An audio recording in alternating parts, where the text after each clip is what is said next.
Na mtazamaji, hao yakijiri naye waziri wa kawi Opiyo Wandayi amemsuta vikali kinara wa DCP Rigathi Gachagua akisema kuwa anawapotosha Wakenya kuhusu bei ya juu ya mafuta nchini. Na Wandayi ambaye pia alizungumza akiwa kaunti ya Vihiga amesema kwamba serikali inafanya kila juhudi kushusha bei ya mafuta, huku mbunge wa Kiharu Ndindi Nyoro akimwandikia rasmi spika wa bunge la kitaifa Moses Wetangula awaagize wabunge wakatize mapumziko warejee bungeni kutatua shida hiyo ya mafuta. Na Stephen Leto na taarifa hiyo. Mdahalo wa bei ya mafuta kupanda nchini umeshika kasi, huku waziri wa kawi Opiyo Wandayi akijitokeza kuweka wazi mikakati ya serikali kupambana na kupanda kwa bei ya mafuta. Wandayi akimnyoshea kidole kinara wa DCP Rigathi Gachagua ambaye jana alisuta serikali kwa kutia sikio lake nta kwenye kilio ya gharama ya mafuta. Sasa jana usiku, kwa sababu yeye ni mwoga, alikuwa anatoroka sije anaenda wapi? Ati ng'ambo. Alafu anasema uongo. Mimi ndio waziri wa hii wizara. I am the cabinet secretary in charge of energy and petroleum.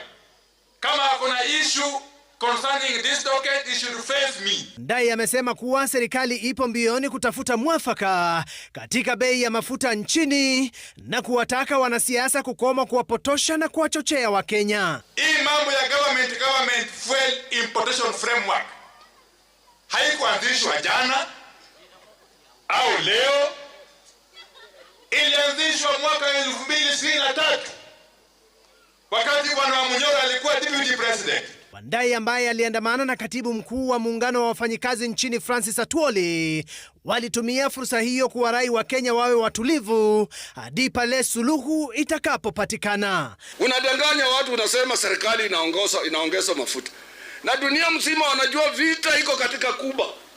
In the Gulf people are fighting. Shida ya mambo ya mafuta inajulikana, sitaongea mengi, lakini serikali kuu inashughulikia vilivyo. Hayo yanajiri huku mbunge wa Kiharu Ndindi Nyoro akimwandikia barua rasmi spika wa bunge la kitaifa Moses Wetangula kuagiza wabunge wakatize mapumziko na warejee katika kikao maalum cha bunge ili kujadili gharama ya ghafla ya mafuta ambayo imepanda kupita kiasi.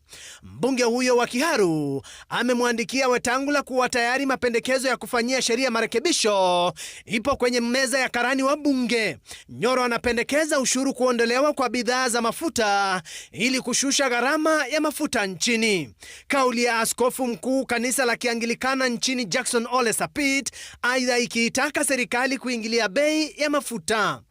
Let the government look for ways and means of subsidizing the cost of fuel or by reducing the taxes. Tunawaambia kwamba hiyo tunataka irudi kwa 0%. Ikuwe zero rated VAT kwa mafuta. How come fuel in Uganda is 180 per liter and in Kenya is 243 per liter, and yet it passes through Kenya to Uganda? Stephen Leto, runinga ya Citizen.